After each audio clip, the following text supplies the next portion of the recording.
Boa noite, está começando pela rede CNT, o Jogo do Poder, um espaço aberto para discussão política.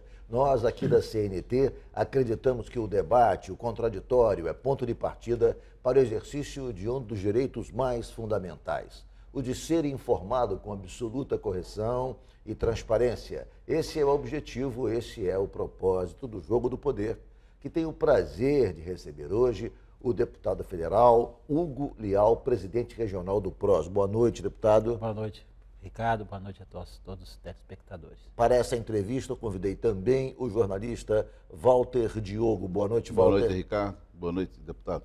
É um prazer recebê-los aqui. Vamos agora às principais notícias da semana, diretamente de Brasília. Olá, eu sou José Marcelo Santos, direto de Brasília, com um resumo das principais notícias da semana.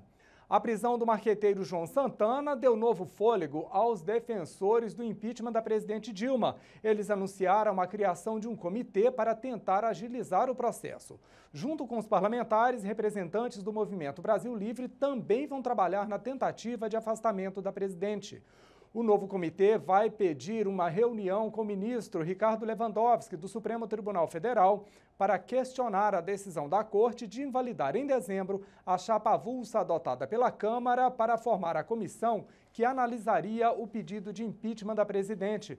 Os deputados também querem a agilidade do Supremo na análise dos embargos apresentados pela mesa diretora da Câmara, questionando o rito do impeachment.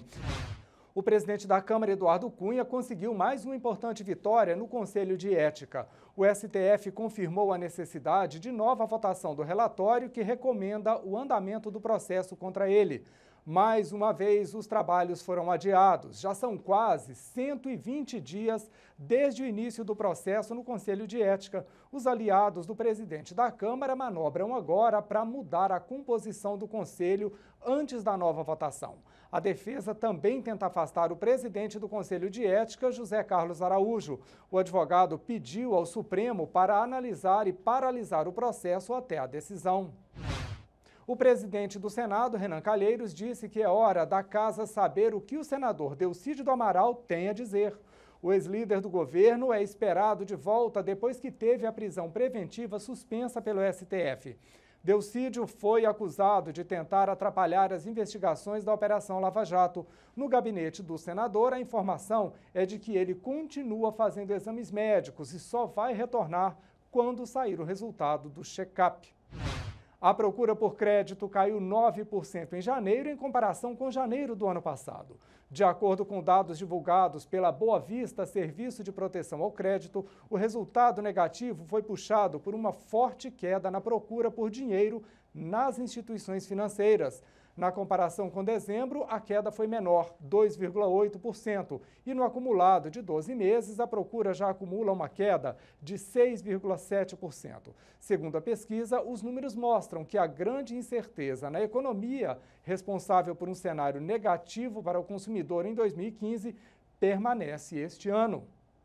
Eu vou ficando por aqui, mas te espero na edição nacional do Jogo do Poder Notícias. É na quinta-feira, às 11 da noite, logo depois do CNT Jornal. Nós voltamos com o Jogo do Poder hoje com o presidente regional do PROS e também vice-líder do governo na Câmara dos Deputados, deputado Hugo Leal.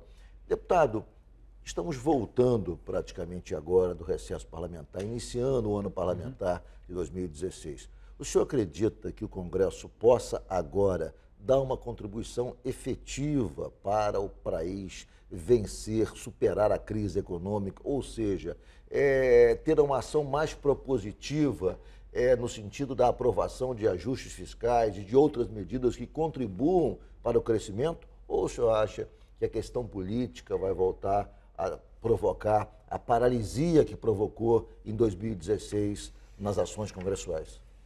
Ricardo, Congresso sempre vai ser Congresso. Então, o debate nunca vai desaparecer daquela casa. Mas não é o debate, sim, não se aprovava nada. Na verdade, o que se propunha era pauta-bomba e não uma pauta construtiva. E essa pauta-bomba, ela tinha como motivação a briga política. Deixa eu dizer, esse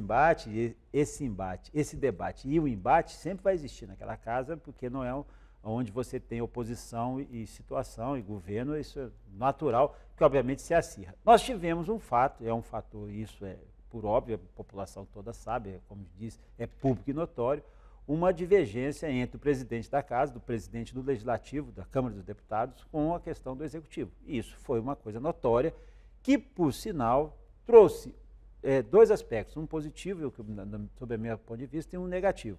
Do ponto de vista da questão positiva, eu entendi que a postura do presidente da Casa, com todas as diferenças que nós possuímos aí no debate, mas a postura dele, enquanto presidente do Parlamento, foi importantíssimo para estabelecer alguns limites. Até porque o Legislativo é um poder, ele não é um acessório do Executivo. Isso foi importante, eu não tiro essa característica da discussão, da consolidação do processo de trabalho legislativo. Porém, isso trouxe uma consequência, né? Essa independência e autonomia que está prevista constitucionalmente trouxe, vamos dizer, um certo embate que, obviamente, produziu situações até catastróficas do ponto de vista do que o país precisa. Agora, a Câmara dos Deputados e também o Senado, ou seja, o conjunto, o Congresso Nacional, não se furtou a fazer esse debate do chamado ajuste fiscal. Por óbvio, apareceram pautas que estabeleceram essa discussão, pautas de aumento salarial, pautas de redução de carga tributária. Apareceram, sim, chamadas até definidas até pela mídia. Pauta bomba. Porém, não foram essas, quer dizer, foi muito mais notícia do que fato. A sensação que se teve é que no momento do ápice da crise econômica, o Congresso estava às voltas com a pauta bomba, querendo aumentar gasto, querendo promover aumentos salariais, ou seja, é um descompasso total entre o momento em que vivia a nação e a posição do Congresso. Eu não tenho dúvida nenhuma, você tem razão na sua linha de raciocínio, mas ali há muita espuma e pouca água. Quando você vai depurar, você vê que o que aconteceu efetivamente foi muito menos do que se divulgou. As pautas bombas, grande parcela delas foram, entre aspas, desativadas. Mas nós tivemos, sim, esse embate, né?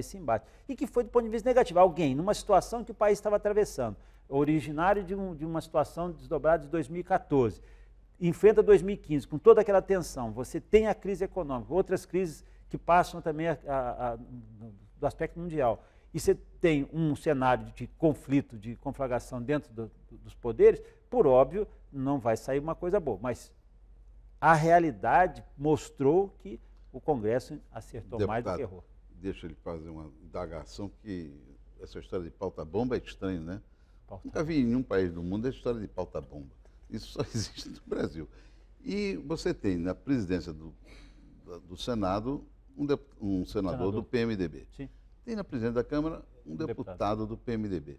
Mas o deputado do PMDB, ele não se comporta como alguém do PMDB, um partido que está no governo. Ele, na verdade, é oposição.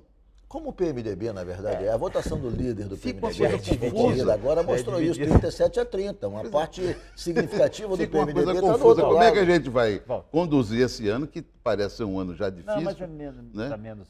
Só para o senhor ter uma ideia eu fiquei assustado, quando eu vi hoje o jornal, e aí estava lá dizendo que o Tombini está dizendo que o Brasil vai crescer menos 4%. E o ministro da Fazenda diz que o Brasil vai crescer mais 3,5%. Aí você diz, poxa, como é que alguém dentro do governo pode falar dois discursos diferentes? Né? Aí você vê dentro do partido que está dentro do governo, que tem a vice-presidência, e aí ele tem um comportamento de oposição. O partido esse ano vai conseguir arrumar essa... Não me parece que o PMDB tem um histórico de unidade completa, né?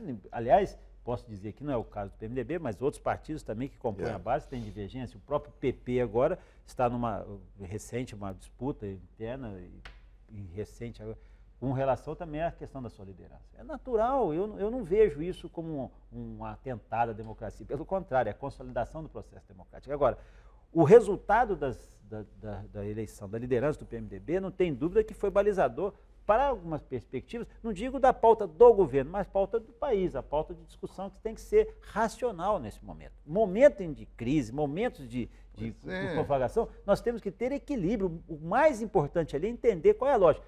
Tirar o debate, você não vai encerrar o debate, você não vai encerrar o embate, mas pelo menos que predomine o bom senso, que às vezes é difícil falar, mas ali essa disputa é uma característica do parlamento. Você acha que fracassou a presidência do partido, PMDB? Não acho que fracassou, não. Acho que esses capítulos ainda vão surgir. Eu vou fazer, pois não, completo. O que vai acontecer, na minha percepção, enquanto parlamentar e já de quase uma década, eu entendo que hoje a situação herdada de 2015 é muito mais diferenciada e com certeza, nós poderemos avançar. Eu vou fazer um rápido intervalo e o Jogo do Poder volta em 1 minuto.